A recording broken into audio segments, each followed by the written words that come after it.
IPEMIS এর video টিউটোরিয়ালে আপনাদের স্বাগতম। আজকের ভিডিও টিউটোরিয়ালে আমরা একজন প্রধান শিক্ষকের ড্যাশবোর্ড সম্পর্কে দেখব। আমরা একজন প্রধান শিক্ষক তার বিদ্যালয়ের ড্যাশবোর্ডে কি তথ্য দেখতে পাবেন সেটা সম্পর্কে বিস্তারিত আলোচনা করব। আমি প্রথমেই সাইন ইন করছি একজন প্রধান শিক্ষক হিসাবে।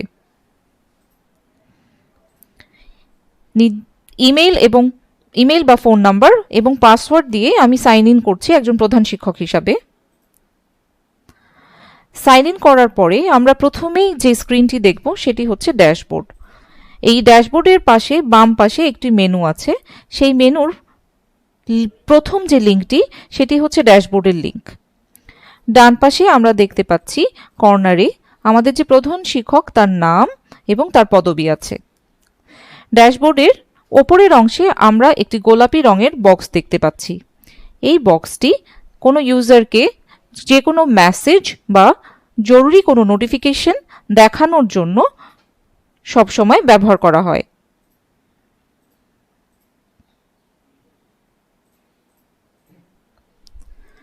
তাই লগ ইন করার পরে যখনই কোনো প্রধান শিক্ষক ড্যাশবোর্ডে আসবেন, তার যদি কোনো গুরুত্বপূর্ণ নোটিফিকেশন থাকে সেটি আমরা প্রথমেই ড্যাশবোর্ডের উপরে এই গোলাপি রঙের বক্সে দেখাবো। এখন আমরা যদি গোলাপি বক্সটিতে দেখি তাহলে দেখব এখানে একটি নোটিফিকেশন আছে, বার্ষিক প্রাথমিক বিদ্যালয় শুমারি এপিএসসি 2022 শুরু হয়েছে।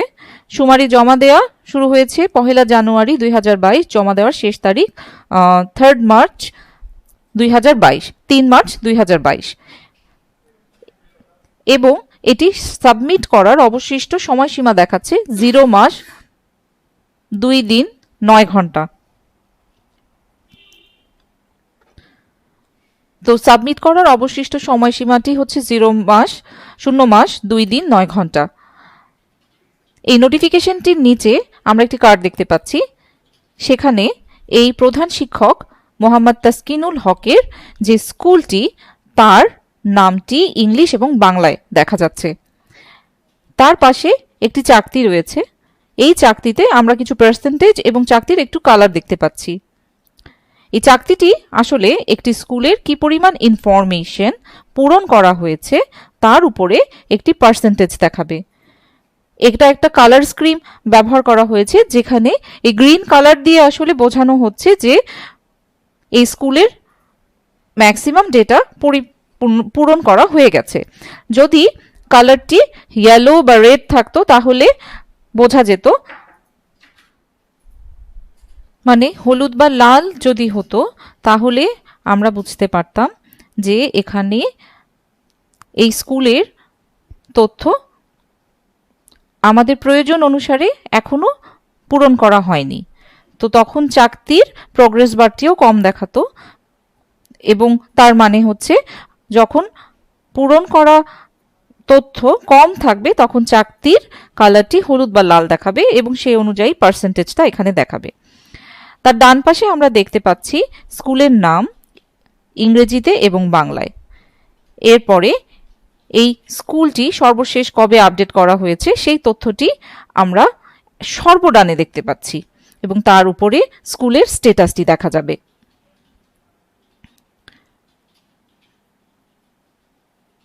এরপরে এই কার্ডটির নিচে দেখা যাচ্ছে স্কুল কোড। 6 ডিজিটের এই স্কুল কোডটি ইউনিক কোড।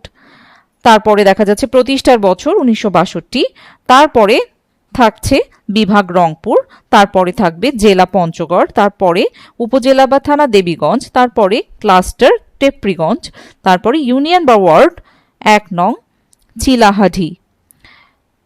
এর নিচে আছে বিদ্যালয়ের ধরন, সরকারি প্রাথমিক বিদ্যালয়। এর পাশে আছে বিদ্যালয়ের গ্রেড বি। এর পাশে আছে অনুমোদিত পোস্টের সংখ্যা 5, তার পাশে আছে শূন্য পদ সংখ্যা 1, তার পাশে আছে মডেল বিদ্যালয়। এটি মডেল বিদ্যালয় না, তাই এটার যে উত্তরটি সেটা এখানে না হিসাবে দেখাচ্ছে, এবং তার পাশে আছে প্রধান শিক্ষক মোহাম্মদ তাসকিনুল হক। আমরা যদি আরেকটু নিচে যাই তাহলে দেখব ড্যাশবোর্ডের এই অংশে দেখা যাচ্ছে ছাত্রছাত্রীর তথ্য এবং তার নিচে আছে শিক্ষক শিক্ষিকার তথ্য এবং তার নিচে আছে অবকাঠামোগত তথ্য। অবকাঠামো তথ্যের মধ্যে থাকবে আরও অবকাঠামোগত তথ্যের মধ্যে আরও আছে আসবাবপত্রের তথ্য, ওয়াশ ব্লক বা টয়লেট সম্পর্কিত তথ্য এবং আইসিটি সরঞ্জাম সম্পর্কিত তথ্য। তো এই ড্যাশবোর্ডের যত ধরনের এখন আমরা সেগমেন্টগুলো দেখে এসেছি, এই সবগুলো ডেটা কিন্তু আসছে একটি স্কুলের সমস্ত ডেটা থেকে, যেমন বিদ্যালয়ের ব্যবস্থাপনা, শিক্ষক ব্যবস্থাপনা, শিক্ষার্থীর সারাংশ, এসব অংশে যে ডেটাগুলো পূরণ করা আছে তারই সামারি হিসাবে এই ড্যাশবোর্ডের তথ্যটি দেখানো হয়েছে। এখন আমরা ড্যাশবোর্ডের কিছু অংশে তথ্যগুলো নিয়ে একটু পর্যালোচনা করি।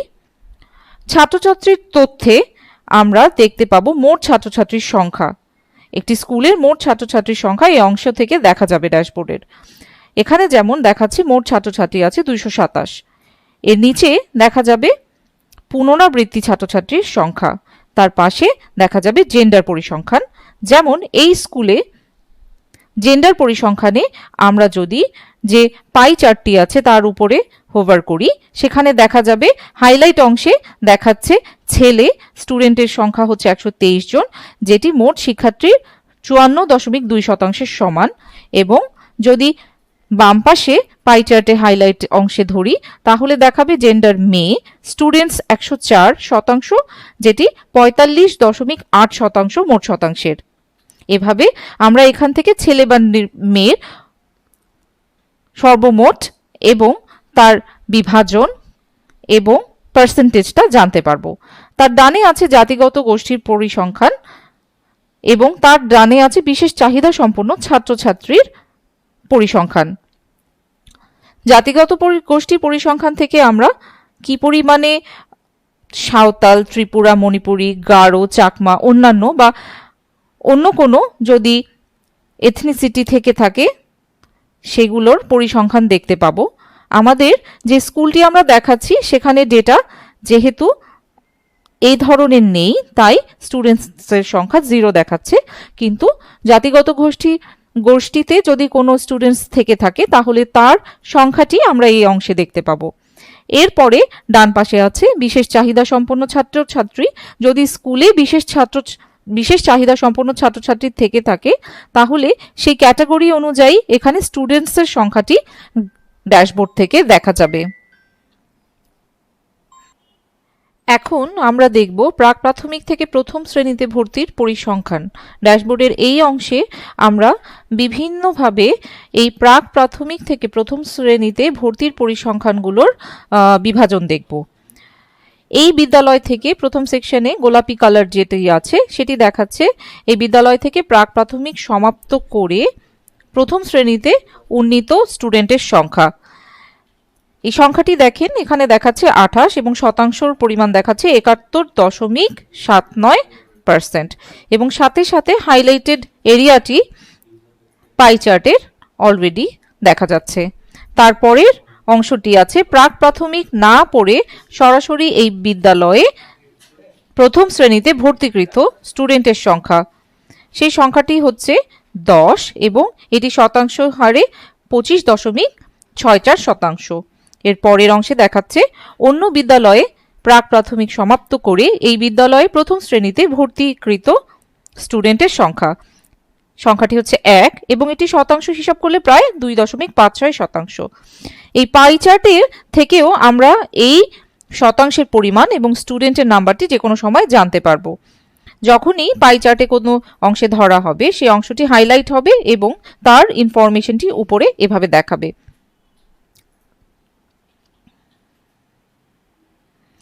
তার পাশে আছে প্রতি ক্লাসে জেন্ডারের পরিসংখ্যান।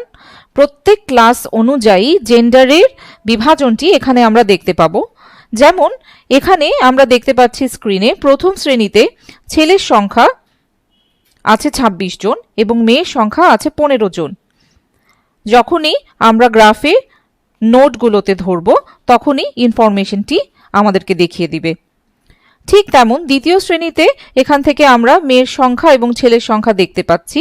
যেমন এখানে আছে দ্বিতীয় শ্রেণীতে 20 জন মেয়ে এবং 14 জন ছেলে। ঠিক তেমন করে তৃতীয় শ্রেণী, চতুর্থ শ্রেণী এই স্কুলে যতগুলো সেকশন, যতগুলো শ্রেণী আছে তার ছেলে এবং মেয়ের বিভাজন আমরা এই গ্রাফ থেকে দেখতে পাচ্ছি। এর নিচে আমাদের পরের সেকশনে দেখাবে প্রতি ক্লাসের ছাত্রছাত্রীর পরিসংখ্যান। তার মানে এই গ্রাফ থেকে প্রত্যেক ক্লাসে আসলে কি পরিমাণ ছাত্রছাত্রী আছে টোটাল সেটা আমরা দেখতে পাবো। যেমন প্রাক প্রাথমিকে স্টুডেন্ট আছে টোটাল 34 জন, তারপরে প্রথম শ্রেণীতে আছে 41 জন, তারপরে দ্বিতীয় শ্রেণীতে আছে 34 জন। ঠিক এভাবে সবগুলো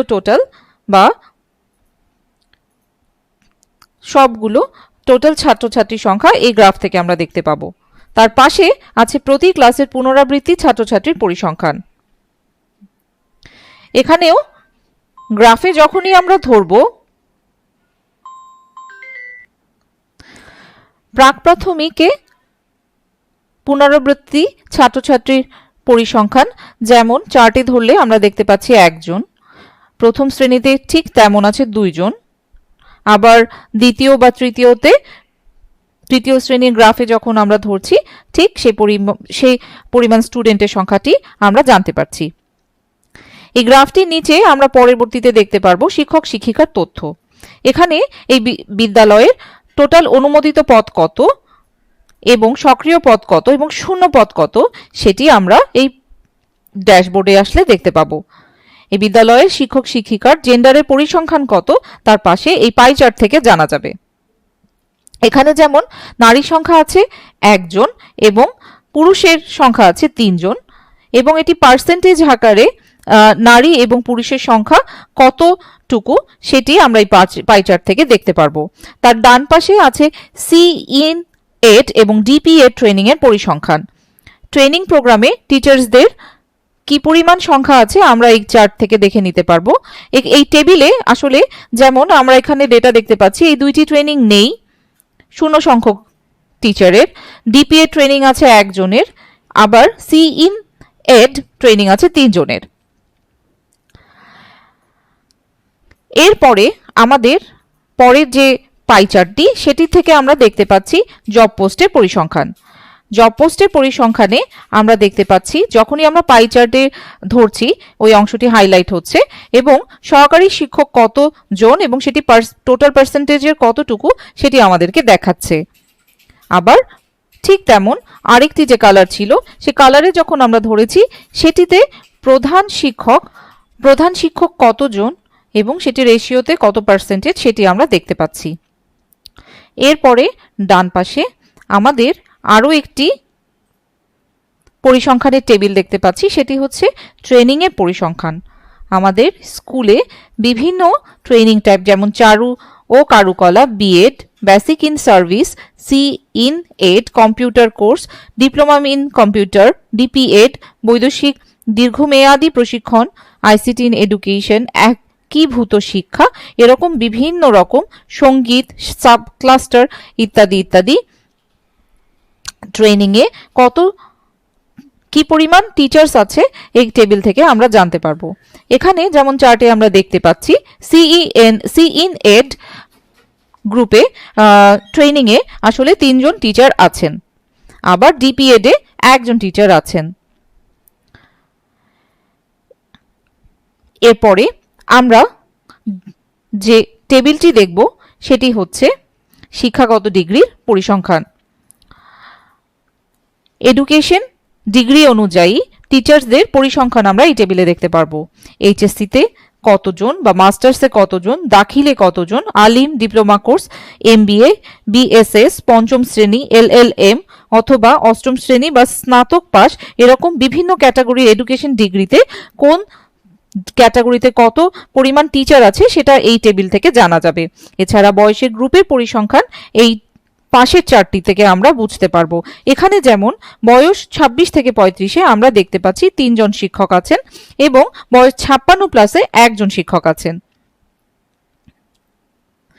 এছাড়া শিক্ষকের এই ড্যাশবোর্ড থেকে আমরা আরও একটি টেবিল দেখতে পাচ্ছি জব স্ট্যাটাসের পরিসংখ্যান।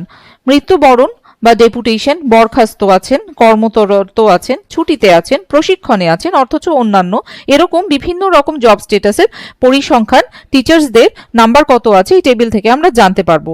এই টেবিলে যেমন 4 জন কর্মরত টিচার আছেন সেটি আমাদেরকে দেখাচ্ছে। যেহেতু এখানে মৃত্যুবরণ, ডেপুটেশন বা অন্যান্য কোনো ক্যাটাগরিতে টিচার নেই, তাই এখানে 0 দেখাচ্ছে। তারপরে আছে অবকাঠামোগত তথ্য। অবকাঠামোগত তথ্যে আমরা দেখতে পাচ্ছি আমাদের স্ক্রিনে যে পুরো বিদ্যালয়ে 2টি দালান আছে এবং টোটাল 3টি, তার মধ্যে 3টি কক্ষ আছে এবং 166টি আসবাবপত্র আছে এবং একটি টয়লেট আছে। এটি বিদ্যালয়ের ব্যবস্থাপনাতে যে তথ্য আপডেট করা আছে সেখান থেকে সেই ড্যাশবোর্ডে সামারি দেখাচ্ছে। ডেমো ডাটা হিসাবে এখানে কিছু কম বেশি ডেটা আমরা দেখতে পাচ্ছি, কিন্তু এই ডাটাটি বিদ্যালয়ের যে তথ্যে আপডেট যা থাকবে সেটি এখানে সামারি আকারে দেখানো হবে। তারপরে আমরা ডান পাশে দেখছি সুযোগ সুবিধার তথ্য, যেমন আশ্রয় কেন্দ্র, ইন্টারনেট সুবিধা, বইয়ের কর্নার, বিদ্যুৎ, মানবতার দেয়াল বা মুক্তিযুদ্ধ কর্নার, এ ধরনের তথ্য আছে কিনা বিদ্যালয়ে সেটার সামারি এখানে দেখা যাবে। তার ডান পাশে আছে একাডেমিক এবং ভৌগোলিক তথ্য, যেখানে একাডেমিক কার্যক্রম চলছে কিনা, জলোচ্ছ্বাস প্রভাবিত এলাকায়, পর্বতধস অঞ্চলে, পৌরসভার আওতাধীন ইত্যাদি ইত্যাদি ক্যাটাগরির আমরা পরিসংখ্যানটি টেবিলে দেখতে পারবো। এখানে আরেকটি বিষয়, যদি কোনো ক্যাটাগরিতে নির্দিষ্ট পরিমাণ ডেটা একটি পেজে না থাকে, আমরা এখানে 2টি বা 3টি পেজের মাধ্যমে দেখাই। যেমন সুযোগ সুবিধার তথ্যে আমরা নিচে যদি দেখাই, প্রথম পেজে 10টি ডেটা আছে এবং সেটি কিন্তু 1 of 10 of 11 বলা আছে, যার কারণে আপনি যখন ডান পাশের বাটনটি ক্লিক করবেন পরবর্তী পেজের একটি নাম্বার আপনাকে কিন্তু দেখিয়ে দেওয়া হবে। এরপরে আছে আসবাবপত্রের তথ্য। ঠিক তেমন এখানে পুরো বিদ্যালয়ে টোটাল আসবাবপত্র, ব্যবহারযোগ্য, মেরামতযোগ্য, অমেরামতযোগ্য এবং আসবাবপত্রের ধরন বা পরিসংখ্যান সবকিছু এই অংশ থেকে দেখা যাবে।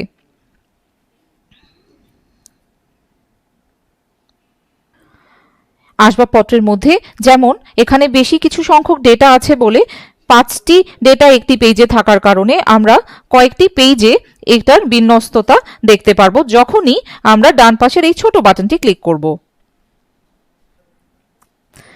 শেষে আমাদের ওয়াশ ব্লক বা টয়লেট সম্পর্কিত তথ্য থাকবে এবং তারপরে সেই ওয়াশ ব্লকে পানির উৎস কেমন, টয়লেটের ব্যবহার কেমন, টয়লেট নির্মাণের ধরন কেমন, বিল্ডিং এর সাথে সংযুক্ত আছে কিনা, এরকম ডেটাগুলো আমরা পাই চার্টের মধ্যে মাধ্যমে জানতে পারবো।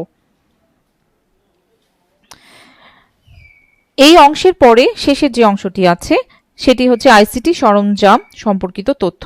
স্কুলে আইসিটি সরঞ্জামের পরিসংখ্যান এই টেবিল থেকে দেখা যাবে এবং আইসিটি সুবিধার তথ্যের পরিসংখ্যান এখান থেকে দেখা যাবে, যেমন কম্পিউটার কতগুলো আছে, interactive white board, laptop, modem, printer, projector, speaker বা সাউন্ড সিস্টেম কতগুলো আছে এই পরিসংখ্যানটি এখান থেকে দেখা যাবে।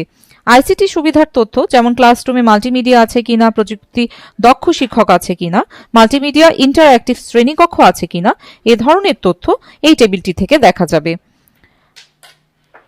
এটি ছিল আমাদের ওভারঅল ড্যাশবোর্ডের একটি বিস্তারিত ভিডিও টিউটোরিয়াল। সবার শেষে এই টিউটোরিয়ালে আমি যেটা দেখাবো, এ ধরনের তথ্যগুলো আমরা কিন্তু ডাউনলোড করতে পারবো। আমরা যদি দেখি এখানে যেমন যে কোনো গ্রাফ বা পাই চার্টে যখন আমরা ধরছি, ডান পাশে একটি রেজাল্ট ডাউনলোড করুন বলে একটি বাটন হাইলাইট হয়ে আছে। যখনই আমরা এটাতে ক্লিক করব সেই রেজাল্টটি আমরা ডাউনলোড করতে পারবো। রেজাল্টটি .csv, .xls এবং .json এই 3টি ক্যাটাগরি বা টাইপে ডাউনলোড করা যাবে। এই ছিল আমাদের আজকের ড্যাশবোর্ডের টিউটোরিয়ালটি। সবাইকে ধন্যবাদ।